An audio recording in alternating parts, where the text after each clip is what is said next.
Hello, in this video we're looking at Dhammapada, Panditavaggo, chapter 6, that is, verse 9, that's verse 84 in the consecutive numbering. I will read it out to you first without the text on screen and then with the text on screen. Na attehetu, na parassehetu, na puttamiche, na dhanan, na rattang. Na ichaya dhammena samidhim attano sa silava panyava dhammiko siya. I'll call up the text. There we are. Na attehetu, na parassehetu, na puttamiche, na dhanan, na rattam.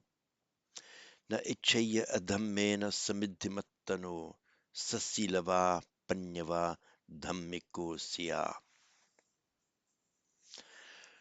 Now, the translation, I think it was the Norman translation I put in here, says, who neither for his own sake, etc., would wish by unlawful means.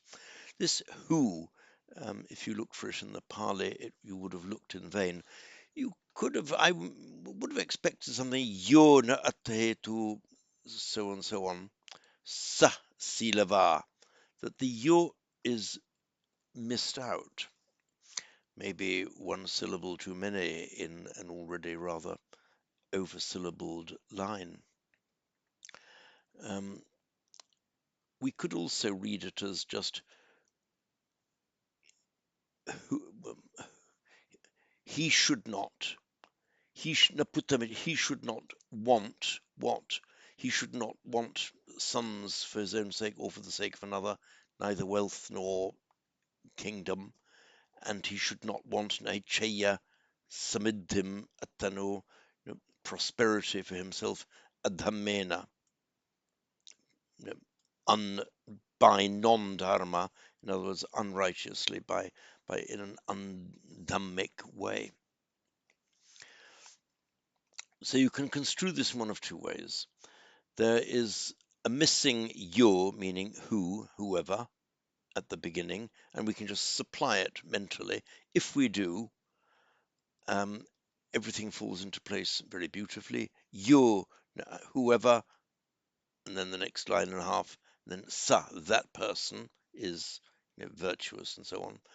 Or you can just treat this as a sentence on its own, the first line and a half.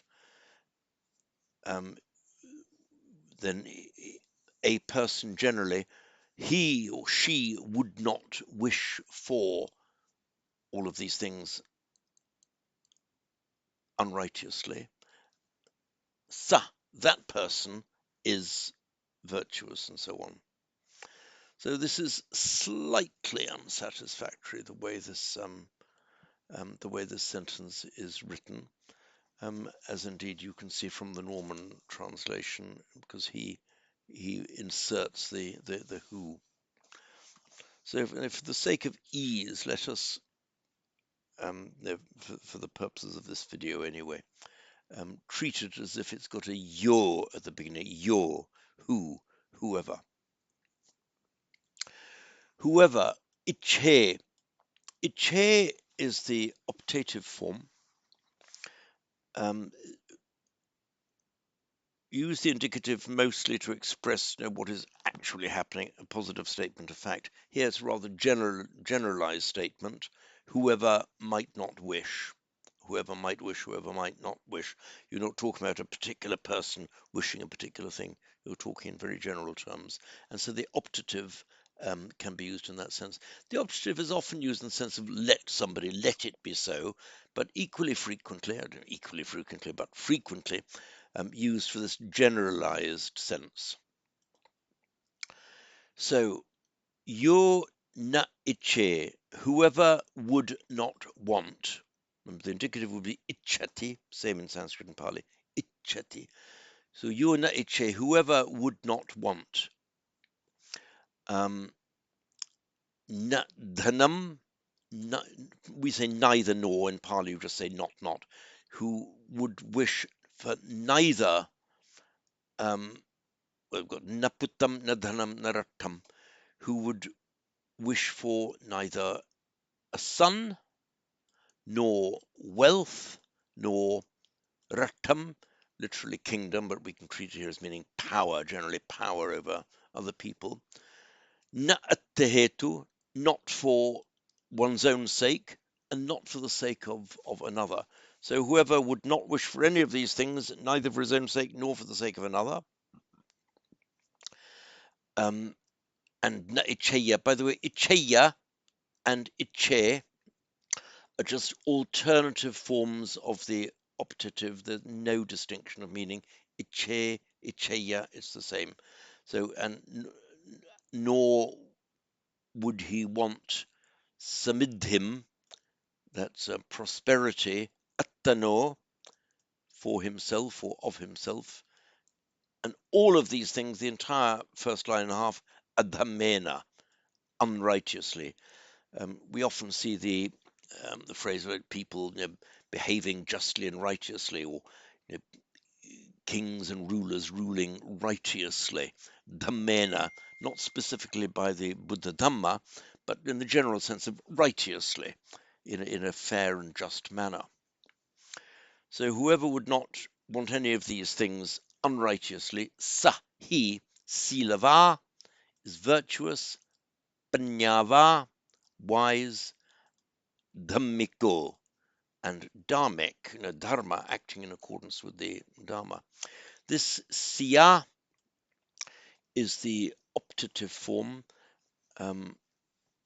of ati. Let me just call up.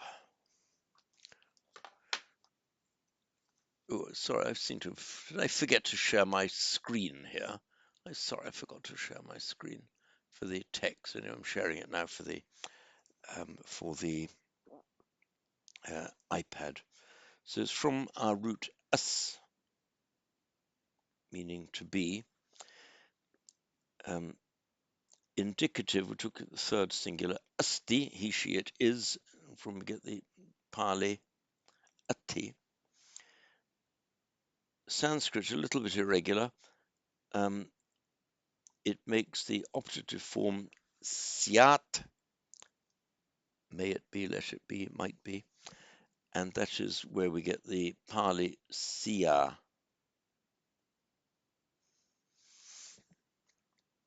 And for those among you who know Latin and Italian, we get the subjunctive sit from est, indicative, subjunctive sit.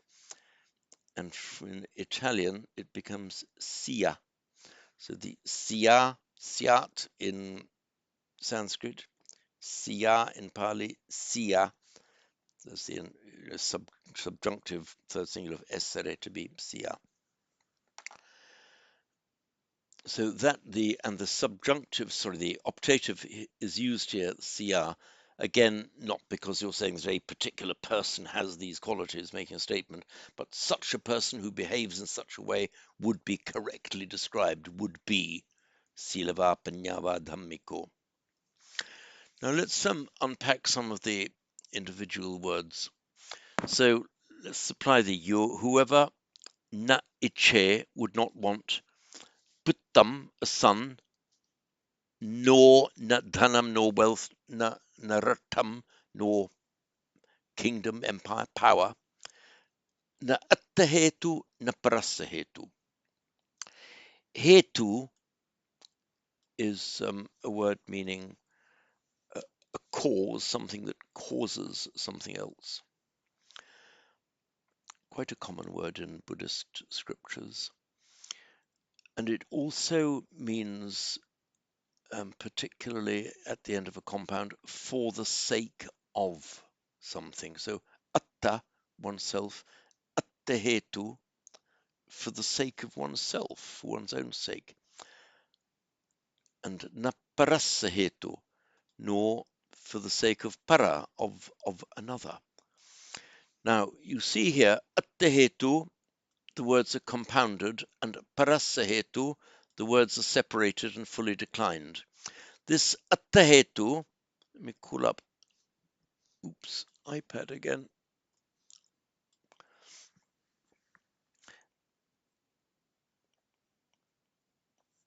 Attahetu in compound could equally correctly have been attano. That's the genitive singular. Separate and fully decline, attano hetu, for the sake of oneself. We see in this line also prassa hetu. Here, fully declined in the genitive, the word separated and declined, not a compound. Prassa, para, another. Prassa hetu, for the sake of another. That could equally correctly have been parahetu. So here we see examples of words that can optionally be made into a compound or separated with the first member fully declined. As they say, they both be equally correct the other way around. So, samidhim, Sanskrit samriddhi, just means prosperity or wealth. So I haven't done an analysis. Don't bother about that. Samriddhi, prosperity or wealth. Attano is the genitive of atta, and it is that because in Sanskrit is a word we all know, the Atman.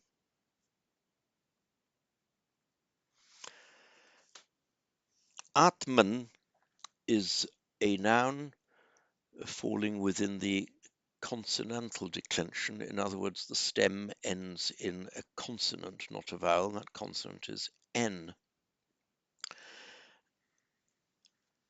In the declension of this in Sanskrit, what happens in the nominative singular, the R lengthens and the N drops out, so Atma,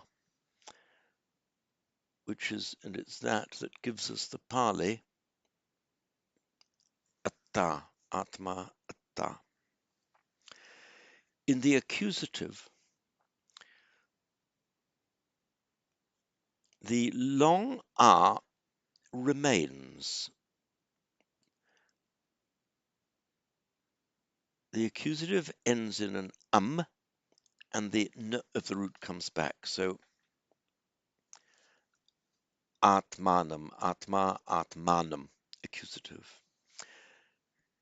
And that is why in Pali it is reflected exactly as we would expect in the Pali attanam. Let us now go to the genitive.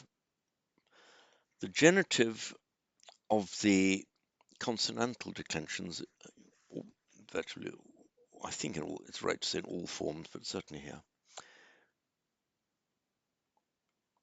Short R, atmanah. This is now from the stem atman. Genitive atmanah is a regular formation. Atmanah, what do we expect to see in Pali? Attano, of oneself. And here we are, attano, for oneself, of oneself.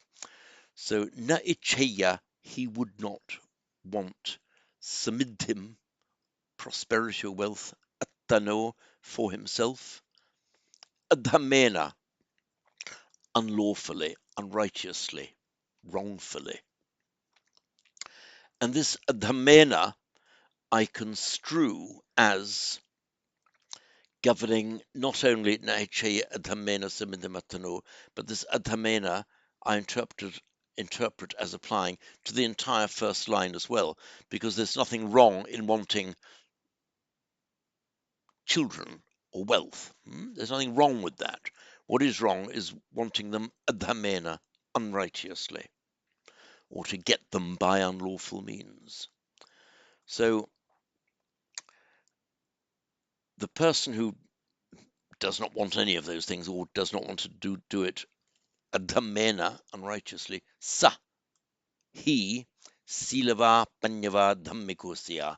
He is, again, use of the optative because we're talking about like a generalized statement. The root va, sorry, not the root, the ending va, it's from the suffix, the stem vatuvant, meaning endowed with. We see it, we all know the bhagava, itipiso bhagava.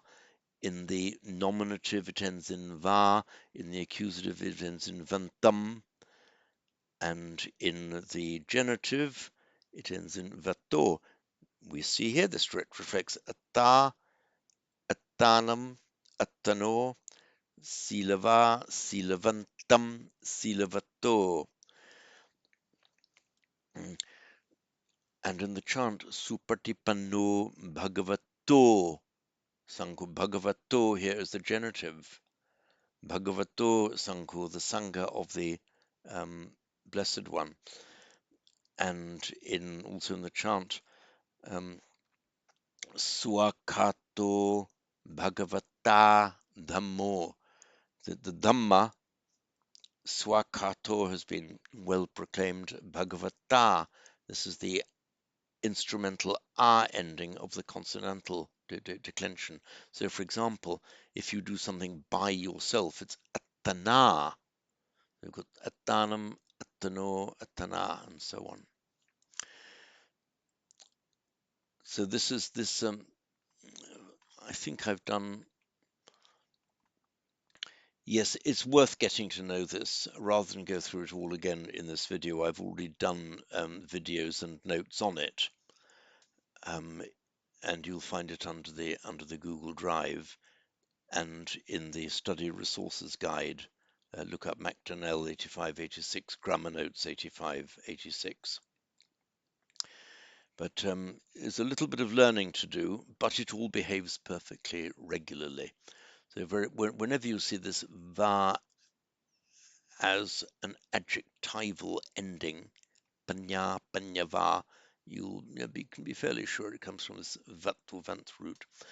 Note incidentally that you see the va, the vant, va, vato, and so on, if the noun it's joined to ends in an a, if the noun it's joined to ends in an I or an U, then the V is a M. So, for example, buddhi, intelligence, buddhima, intelligent, a M rather than a V. Otherwise, they're in complementary distribution like that. So you can predict whether it's going to be va or ma depending on the preceding vowel. There's no distinction of meaning. So I'll read this through once more. Na atte sorry, I'll say one more. This hetu, it's an ordinary noun meaning a cause, but when it's used as the end word of a compound meaning for the sake of, it tends to be used indeclinably just in its hetu form. So atte hetu, you might have expected at the hetussa or something for the sake, or at the hetum. No, it's just used in this indeclinable stem form, adverbially, meaning for the sake of oneself. So, na at the hetu, na parassa hetu, na puttamiche, na dhanan narattam, na ichaya adhammena samidhim attano, sa silava panyava dhammiko siya. And that concludes this video.